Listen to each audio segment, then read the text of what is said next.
വെള്ളിത്തിരയിലും television സ്ക്രീനിലുമായി നാം നിത്യേന കണ്ടുകൊണ്ടിരിക്കുന്ന എത്രയോ ദൃശ്യങ്ങൾ ഈ മണ്ണിലാണ് പിറവിയെടുത്തത്. ലോകമെമ്പാടുമുള്ള സിനിമാ പ്രേമികളുടെ മനസ്സിൽ ആഴത്തിൽ പതിഞ്ഞ പേരുകളിലൊന്നായ അറ്റ്ലസ് സ്റ്റുഡിയോയുടേതാണ് ഈ ദൃശ്യങ്ങൾ. മൊറോക്കോയുടെ കിഴക്കൻ അതിർത്തിയിൽ സഹാറ മരുഭൂമികളുടെ തുടക്കം കുറിക്കുന്ന ഔറാജസ്ത് നഗരത്തിലാണ് കിഴക്കിന്റെ ഹോളിവുഡായി അറിയപ്പെടുന്ന ഈ സ്റ്റുഡിയോ കോംപ്ലക്സ്. പ്രാദേശിക ഭാഷയിൽ വർജസാത്ത് എന്നാണ് നഗരം അറിയപ്പെടുന്നത്. 50 ഏക്കറാണ് സ്റ്റുഡിയോ കോംപ്ലക്സിന്റെ വിസ്തീർണം. Gladiator, the mummy, Lawrence of Arabia, prince of Persia, Ali Baba, the kingdom of heaven, game of thrones, mission of Cleopatra, last temptation of the Christ, prison break എന്ന് തുടങ്ങി 200-ലധികം ലോകപ്രശസ്ത സിനിമകൾ അറ്റ്ലസ് സ്റ്റുഡിയോവിലാണ് നിർമ്മിക്കപ്പെട്ടത്. ഹരിതമനോഹരമായ മൊറോക്കോ എന്ന രാജ്യത്തിന്റെ പ്രതിച്ഛായ തന്നെ മാറ്റിമറിച്ച ഒരിടമായിരുന്നു ഇത്. അറ്റ്ലസ് സ്റ്റുഡിയോയുടെ പിന്നിൽ ഇക്കാണുന്ന മഞ്ഞുപുതച്ച മലനിരകൾ മറികടന്നാണ് മറാക്കിഷിൽ നിന്നും ഇങ്ങോട്ടേക്ക് എത്തിച്ചേരുന്നത്. പക്ഷെ മൊറോക്കോയുടെ വർണ്ണമായി ലോകമെമ്പാടും മാറിയത് mummy, gladiator, Prince of Persia മുതലായ സിനിമകളിലെ ചെമ്മണ്ണ് നിറഞ്ഞ ഊഷരതയായിരുന്നു. മരുഭൂമിയുടെ മനോഹാരിത മാത്രമല്ല വർജസാത്തിൽ നിർമ്മിച്ച സിനിമകളുടെ പ്രത്യേകത. മധ്യപൗരസ്ത്യൻ നാടുകളുടെയോ പൗരാണിക ഈജിപ്ഷ്യൻ പശ്ചാത്തലത്തിലോ സിനിമയെടുക്കാൻ ആഗ്രഹിക്കുന്നവർക്ക് അറ്റ്ലസ് ആണ് ഇന്ന് ലോകത്തുള്ള ഏറ്റവും മികച്ച സ്റ്റുഡിയോ. ഹോളിവുഡിനെ അപേക്ഷിച്ച് വളരെ കുറഞ്ഞ നിർമ്മാണ ചെലവും ഈ സ്റ്റുഡിയോയുടെ പ്രത്യേകതയാണ്. വർജസാത്തിലെ ഈ ഒരു ഫിലിം സ്റ്റുഡിയോ അറിയപ്പെടുന്നത് ലോകത്തെ തന്നെ ഏറ്റവും മികച്ച ഫിലിം നിർമ്മാണ വേദികളിലൊന്നായാണ്. ഗ്ലാഡിയേറ്റർ മുതൽ ക്ലിയോപാട്ര വരെയുള്ള വിശ്വോത്തരമായ നിരവധി സിനിമകളാണ് ഈ സ്റ്റുഡിയോക്കകത്ത് ജന്മം കൊണ്ടത്. ചൈനയിൽ നിന്ന് ഇന്ത്യയിലേക്ക് രക്ഷപ്പെട്ടു വന്ന ദലൈലാമയുടെ കഥ പറയുന്ന കുന്ദൻ എന്ന സിനിമയ്ക്ക് വേണ്ടി തയ്യാറാക്കിയ സൈറ്റാണ് എനിക്ക് പിറകിൽ കാണുന്നത്. ടിക്കറ്റ് എടുത്ത് സ്റ്റുഡിയോ ഗേറ്റിലൂടെ അകത്തേക്ക് കടക്കുമ്പോൾ ഇടതുഭാഗത്താണ് കുന്ദൻ സിനിമയുടെ സൈറ്റ്. തിബത്തിലേക്ക് ചൈനയുടെ കയ്യേറ്റം ശക്തമായി തുടങ്ങിയ നാളുകളിൽ അന്ന് എവിടെയോ ജനിച്ചിട്ടുണ്ടെന്ന് ബുദ്ധമതാനുയായികൾ വിശ്വസിച്ച ദലൈലാമയെ കണ്ടെത്താനായി തിബത്തിലൂടെ ചില സന്യാസിമാർ നടത്തുന്ന യാത്രയും അതിനൊടുവിൽ അവർ കുന്ദൻ എന്ന ബാലനെ ലാമയുടെ അവതാരമായി തിരിച്ചറിയുന്നതും അവനെ ഒടുവിൽ ഇന്ത്യയിലേക്ക് എത്തിക്കുന്നതുമാണ് സിനിമയുടെ പ്രമേയം. ചൈനയുടെ കണ്ണുവെട്ടിച്ച് ഹിമാചൽ പ്രദേശിലെ മക്ലോഡ്ഗഞ്ചിലെത്തിയ കുന്ദനാണ് പിൽക്കാലത്ത് ഇന്നത്തെ ദലൈലാമയായി മാറുന്നത്. കുന്ദന്റെ ട്രെയിനിങ് നടക്കുന്ന മഠവും തിബത്തിലെ രാജകൊട്ടാരവും മറ്റും അതേപടി ഇവിടെയുണ്ട്. ആ സിനിമ കണ്ടവർക്ക് വളരെ എളുപ്പം തിരിച്ചറിയാവുന്നതാണ് ഇതിനകത്തെ ഓരോ സെറ്റുകളും. The 14th Dalai Lama.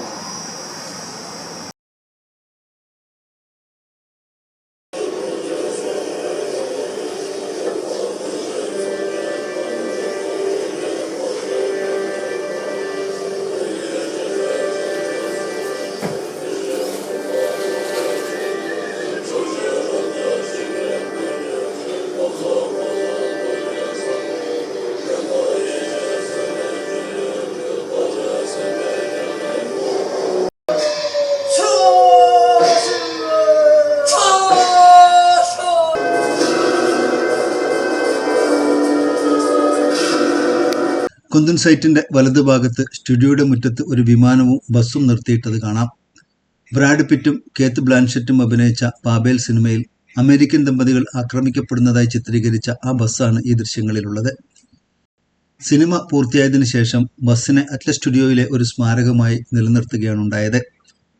1984 വിഖ്യാത ഹോളിവുഡ് ചിത്രമായ റൊമാൻസിംഗ് ദ സ്റ്റോണിലെ നായകനായ മൈക്കൽ ഡഗ്ലസിന്റെയും നായിക കാത്ലീൻ ടർണറുടേതുമാണ് ഈ കട്ടൗട്ടുകൾ. വേണമെങ്കിൽ ഈ ഫ്രെയിമുകളിൽ തലയിട്ട് നിന്ന് ഫോട്ടോകൾ എടുക്കാം. 1985 പുറത്തിറങ്ങിയ ജുവൽ ഓഫ് ദ നൈൽ എന്ന സിനിമയിൽ ഉപയോഗിച്ച F-16 വിമാനത്തിന്റെ മാതൃകയാണിത്. ഒറ്റനോട്ടത്തിൽ ഒറിജിനലിനെ പോലെ തോന്നുമെങ്കിലും ഇതൊരു ഡമ്മി മാത്രമാണ്. The mummy, Alexander, mission of Cleopatra മുതലായ വിശ്വോത്തര സിനിമകളിലെ കൊട്ടാര ദൃശ്യങ്ങൾ ഈ കെട്ടിടത്തിനകത്താണ് ഷൂട്ട് ചെയ്തത്. ഒരു താൽക്കാലിക സംവിധാനമാണ് ഇതെങ്കിൽ കൂടിയും ഒറിജിനലിനെ വെല്ലുന്ന കാഴ്ചകളാണ് ഇതിനകത്തുള്ളത്. മിഷൻ ക്ലിയോപാട്ര എന്ന സിനിമയ്ക്ക് വേണ്ടിയാണ് ഈ പടുകൂറ്റൻ സൈറ്റ് ആദ്യമായി രൂപകൽപ്പന ചെയ്തത്. ദ മമ്മി എന്ന സിനിമ പിന്നീടാണ് നിർമ്മിക്കപ്പെടുന്നത്. മമ്മിക്ക് വേണ്ടിയാണ് ഈ സൈറ്റ് ഉണ്ടാക്കിയതെന്ന് ഇവിടെ എത്തുന്ന സന്ദർശകർക്ക് പലപ്പോഴും ഉണ്ടാവാനിടയുള്ള തെറ്റിദ്ധാരണയാണ്. റിഡ്ലി സ്കോട്ടിന്റെ ആദ്യത്തെ ഗ്ലാഡിയേറ്റർ സിനിമ 1999 അറ്റ്ലസിൽ നിർമ്മിക്കപ്പെടുന്നത്. ഇതേ സിനിമയുടെ രണ്ടാം ഭാഗം നിർമ്മിക്കാനായി 24 വർഷങ്ങൾക്ക് ശേഷമാണ് സ്കോട്ട് മൊറോക്കോയിൽ തിരിച്ചെത്തിയത്. ഈ കാലഘട്ടത്തിനിടയിൽ അറ്റ്ലസ് സ്റ്റുഡിയോയിൽ നിന്നും പുറത്തിറങ്ങിയ ഹോളിവുഡ് സൂപ്പർ ഹിറ്റായിരുന്നു കിങ്ഡം ഓഫ് ഹെവൻ. ഈ സൈറ്റിലാണ് ഗ്ലാഡിയേറ്റർ സിനിമയുടെ രണ്ടാം ഘട്ടം പൂർത്തിയായത്. അറീനയിലേക്ക് ജീവൻ മരണ പോരാട്ടത്തിനിറങ്ങുന്ന മാക്സിമസിന്റെ വേഷമിട്ട റസൽ ക്രോ കാത്തിരുന്നത് ഈ ക്യൂബിക്കിളിന്റെ അകത്താണ്. അറീനയിൽ അവസാന അംഗത്തിനിറങ്ങുന്നതിനു മുമ്പ് ജൂബയോട് ജീവിതത്തെയും മരണത്തെയും മരണാനന്തര ജീവിതത്തെയും കുറിച്ച് മാക്സിമസ് സംസാരിച്ചത് ഇവിടെ വെച്ചാണ്. റോമൻ സിറ്റിയും അറീനയും നുമീഡിയ എന്ന സാങ്കല്പിക പട്ടണവുമൊക്കെ ഇതേ സ്റ്റുഡിയോയിലാണ് ചിത്രീകരിക്കപ്പെട്ടത്. സമീപ പ്രദേശത്തെ കോട്ടനഗരികളായ എയ്ദ് ബെൻഹദ്ദുവും എസ്സോറിയയും ബർബറുകളുടെ സാറുകളും റോമൻ ജനജീവിതത്തിന്റെ ഭാഗമായി മാറി. അറീന ചിത്രീകരിക്കപ്പെട്ടത് എയ്ദ് ബെൻഹദ്ദുവിലായിരുന്നു. മൊറോക്കോയിലെ ഈ സൈറ്റുകളിൽ നിന്ന് റോമൻ കാലഘട്ടത്തെ ചിത്രീകരിച്ച 2 സിനിമകൾക്കാണ് ഓസ്കാർ ലഭിച്ചത്, ഗ്ലാഡിയേറ്ററിനും കിങ്ഡം ഓഫ് ഹെവനും. ജൂദ ബെൻഹർ എന്ന യഹൂദ രാജകുമാരന്റെ കഥ പറയുന്ന ബെൻഹർ സിനിമക്കും 2016 ഓസ്കാർ ലഭിച്ചിരുന്നു. ഈ സിനിമയുടെ താരതമ്യേന വളരെ കുറഞ്ഞ ഭാഗങ്ങൾ മാത്രമാണ് അറ്റ്ലസിൽ ചിത്രീകരിച്ചത്. യേശുക്രിസ്തുവിന്റെ ആത്മീയ സംഘർഷങ്ങളിലൂടെ മുന്നോട്ടു പോകുന്ന ലാസ്റ്റ് ടെംപ്ടേഷൻ ഓഫ് ക്രൈസ്റ്റ് ഉൾപ്പെടെ ആ കാലഘട്ടത്തിലെ ജനജീവിതം ചിത്രീകരിക്കാനായി നിർമ്മിച്ച ഈ വില്ലേജ് നിരവധി ഹോളിവുഡ് സിനിമകളിൽ പ്രത്യക്ഷപ്പെടുന്നുണ്ട്. നാഷണൽ ജിയോഗ്രഫിക്കിന്റെ കില്ലിംഗ് ഓഫ് ദ ജീസസ് ചിത്രീകരിച്ചതും ഇതിനകത്താണ്. ഡോക്യുമെന്ററിക്കും സിനിമയ്ക്കുമിടയിൽ ജീസസിനെ കുറിച്ച ആധികാരികമായ ചിത്രീകരണമായിരുന്നു ഇത്. കുറെ ഭാഗങ്ങൾ പ്രധാനപ്പെട്ട നടന്മാരെ ഉപയോഗിച്ച് അഭിനയിക്കുകയും സാധാരണ ഡോക്യുമെന്ററികളിലേതുപോലെ ചില വിവരണങ്ങൾ ശബ്ദം നൽകി ചിത്രീകരിക്കുകയുമാണ് കില്ലിംഗ് ഓഫ് ജീസസിൽ ഉണ്ടായിരുന്നത്. യേശുവിനെ കുരിശിലേറ്റാനായി കൊണ്ടുപോകുന്ന പ്രധാനപ്പെട്ട ഭാഗങ്ങൾ ഈ ഇടനാഴികളിലാണ് ചിത്രീകരിച്ചത്. ഇക്കൂട്ടത്തിൽ എടുത്തു പറയേണ്ട സിനിമകളിലൊന്നാണ് മിഷൻ ഓഫ് ക്ലിയോപാട്ര. മരുഭൂമിയിൽ 3 മാസം കൊണ്ട് താൻ അതിമനോഹരമായ കൊട്ടാരം പണിത് കാണിക്കാമെന്ന് ജൂലിയസ് സീസറുമായി ക്ലിയോപാട്ര നടത്തുന്ന പന്തയമാണ് സിനിമയുടെ പ്രമേയം.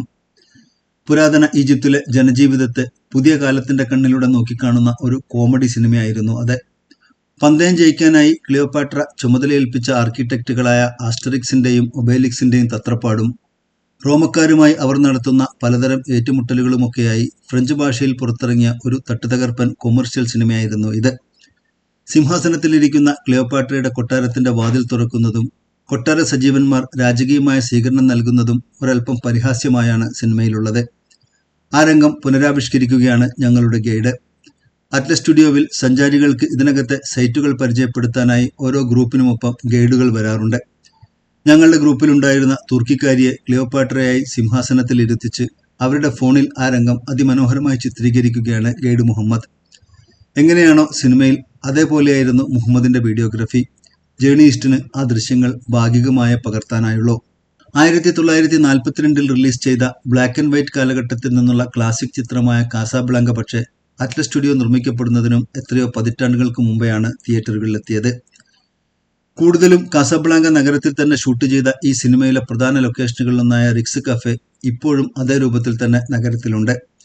മൊറോക്കോയുടെ സിനിമാ ചരിത്രത്തിൽ അതുല്യമായ സ്ഥാനമാണ് വാർണർ ബ്രദേഴ്സ് സ്റ്റുഡിയോയിൽ നിർമ്മിച്ച ഈ ഹോളിവുഡ് മൂവിയുടേത്. 1980കളിലായിരുന്നു അറ്റ്ലസ് സ്റ്റുഡിയോയുടെ തുടക്കം. വർസസാത്ത് നഗരത്തിൽ തന്നെ മൊറോക്കോയുടെ സിനിമാ നിർമ്മാണ ചരിത്രം പറയുന്ന മറ്റൊരു മ്യൂസിയം കൂടിയുണ്ട്. അതേക്കുറിച്ച് മറ്റൊരു എപ്പിസോഡിൽ പറയാം.